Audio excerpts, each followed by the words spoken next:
vous avez le petit plus qui est ici qui vous permet d'ajouter une couche ou un calque. Alors ajouter une couche et un calque, cela implique d'ajouter tout simplement un fichier RAW, un fichier JPEG, un fichier TIFF, un fichier PNG, que sais-je, mais on va rajouter un autre calque, d'accord, mais un nouveau calque, d'accord, au-dessus de cette photo, bien évidemment. Et on va pouvoir même changer l'attribut, c'est-à-dire le mettre en dessous, on va pouvoir changer la place, bien sûr, de ce calque. Vous avez dupliqué la couche. Dupliquer la couche, ça veut dire quoi? Vous allez dupliquer cette couche active, d'accord? Vous allez être sur cette couche, vous la sélectionnez, cette couche, vous allez cliquer ici, vous allez la dupliquer. Ensuite, vous pouvez mettre un calque de remplissage de couleur. On en viendra aussi après. Vous allez rajouter un calque où vous allez attribuer une couleur tout simplement.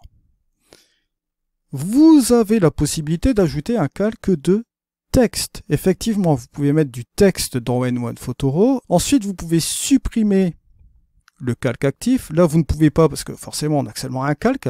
D'accord, il sera difficile de travailler sur rien du tout. Et ensuite, vous avez la possibilité de fusionner les calques. Donc, fusionner de cette manière-là avec ce petit symbole que vous voyez ici, ça veut dire que vous allez pouvoir tout simplement fusionner le calque actif avec celui du dessous. Ça va vous donner un calque type TIFF, d'accord, une fusion des deux, tout simplement. Mais ça va les fusionner physiquement, hein, donc vous ne les verrez plus apparaître. On en parlera un petit peu plus tard de cette chose-là, parce qu'il y a plusieurs attributs. Parce que vous allez voir ici que si je clique sur mes trois petites barres où vous avez plus d'options, là vous avez l'onglet complet. Vous allez pouvoir faire une interaction avec, bien sûr, les calques. Vous voyez que vous avez ici ajouté une couche, ajouter un calque de remplissage de couleurs, modifier le remplissage des couleurs, bon ça ce sera quand on aura appliqué un calque de couleurs, ajouter un calque de texte, dupliquer la couche, supprimer le calque, bon, on ne peut pas le faire bien sûr, parce qu'on a seulement un seul calque, réinitialiser les propriétés du calque, d'accord, fusionner le calque, je vous en ai parlé bien sûr, vous avez aussi également fusion visible, nouveau calque estampé, bon là c'est pour faire un calque physique avec deux calques par exemple, vous en faites seulement un, en laissant les deux calques RAW actifs en dessous par exemple, d'accord. Aligner les couches visibles, ça c'est une fonctionnalité très intéressante. Si vous prenez plusieurs photos à main levée, par exemple, là, forcément entre les calques ça va bouger. Mais si vous les mettez dans N1 Photo RAW, si vous utilisez cette fonctionnalité-là, ça va permettre de les aligner, d'accord, selon des procédés d'ON1, bien sûr, donc il va pouvoir les aligner. Ça va vous donner une possibilité assez intéressante aussi, dans le cadre d'un blending ou bien un truc comme ça. Gardons les versions de base. Et là, ici, on reste sur notre première couche qui est toujours ici. Parce que vous avez cet attribut de masquage dont on va pouvoir parler juste maintenant. Cet attribut de masquage, si je l'active, ce que je vais faire ici maintenant, pour bien que vous compreniez une chose qui va être très importante aussi pour la suite des événements, pour que vous compreniez aussi la transparence, vous avez un masque blanc ici. Si j'appuie sur le haut, vous allez noter qu'on a un masque ici blanc. Le blanc, ça révèle, comme vous le voyez ici. Ici, dans le cadre d'un calque, ça fonctionne comme le masquage ordinaire, bien sûr, hein, à part que là, on applique le masquage sur un calque. Si je laisse le blanc, on va voir apparaître toute l'image.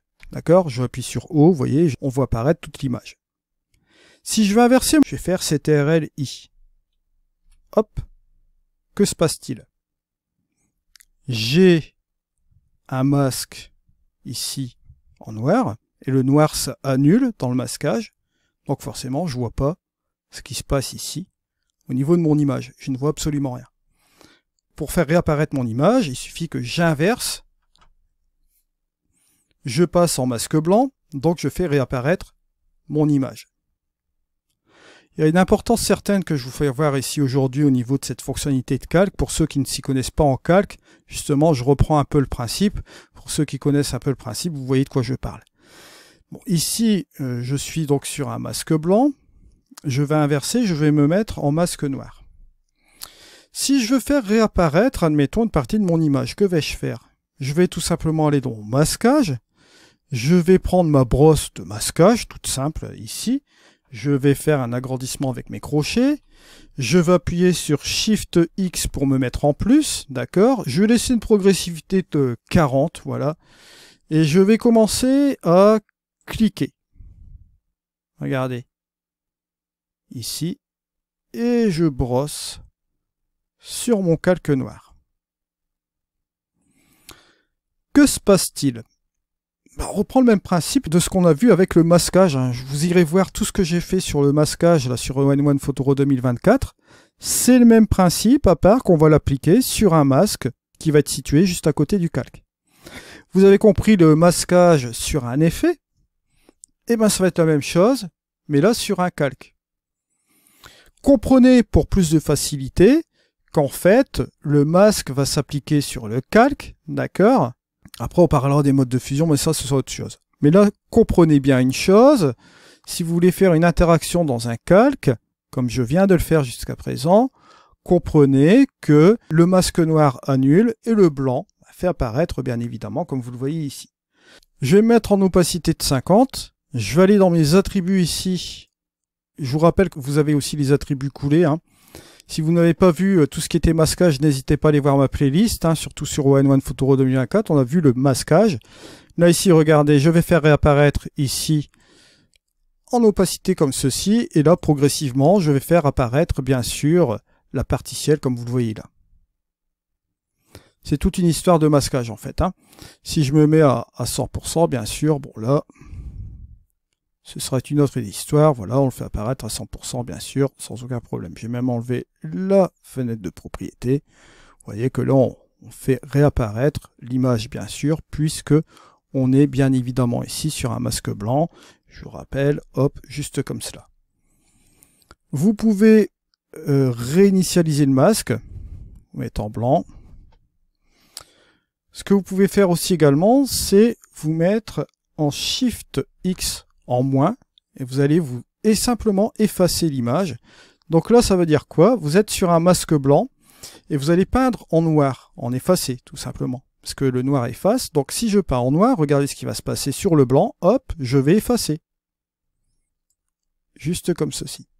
Vous voyez? J'appuie sur CTRL-Z 3 fois. Alors, bien sûr, toujours la même chose, pour bien que vous compreniez, je vais ici effacer, allez, pourquoi pas à 24%, à 24 ou 27. Là, je vais effacer un peu, voilà. Et là, on efface progressivement. On n'efface pas complètement, donc on n'a pas l'effet de transparence complète, d'accord? On n'a pas cet effet-là. Si j'appuie sur le haut, regardez, là, vous voyez ici une espèce de gris clair. Là, ça va être partiellement effacé. Si j'appuie sur CTRL-Z, voilà, on revient ici. Je vais inverser mon masque. Je vais appuyer sur Shift X pour me mettre en brosse pour brosser. Je vais tout simplement ici appuyer comme ceci. Là, là. Vous voyez qu'on va voir réapparaître l'image, on va dire discrètement. Pourquoi? Pour la simple et bonne raison que, regardez, on n'est plus sur du gris foncé, comme vous le voyez là. Pour voir un peu plus réapparaître cette image, on va tout simplement recommencer et repasser un coup de pinceau, encore une fois. Vous voyez qu'on revoit un peu l'image réapparaître progressivement, comme cela. Et vous pouvez modifier aussi également les attributs de votre pinceau, juste comme cela. Alors bien sûr, là ça paraît un petit peu moins significatif parce qu'on est sur un calque, hein, mais je préfère vous faire voir cela ici sur un calque pour bien que vous compreniez le principe des masques avec l'interaction du calque, bien sûr. Là, je vais tout simplement revenir dans mon historique et revenir un peu tout simplement dans mon calque, juste comme cela. N'oubliez pas que vous avez l'historique aussi pour aller très vite aussi pour venir sur votre photo.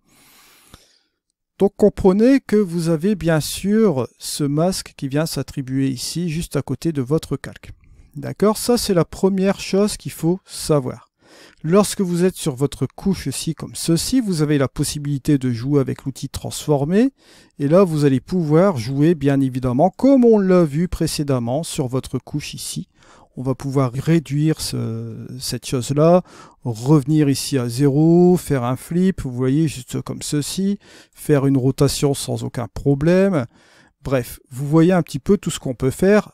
Bien sûr, on peut même revenir en appuyant sur Shift. Je vous l'ai fait voir déjà la dernière fois. Vous pouvez aller voir tous les épisodes que j'ai fait sur All-in-One Photoro 2024, bien sûr. Là, je vais revenir là-dessus. Voilà, juste comme ceci.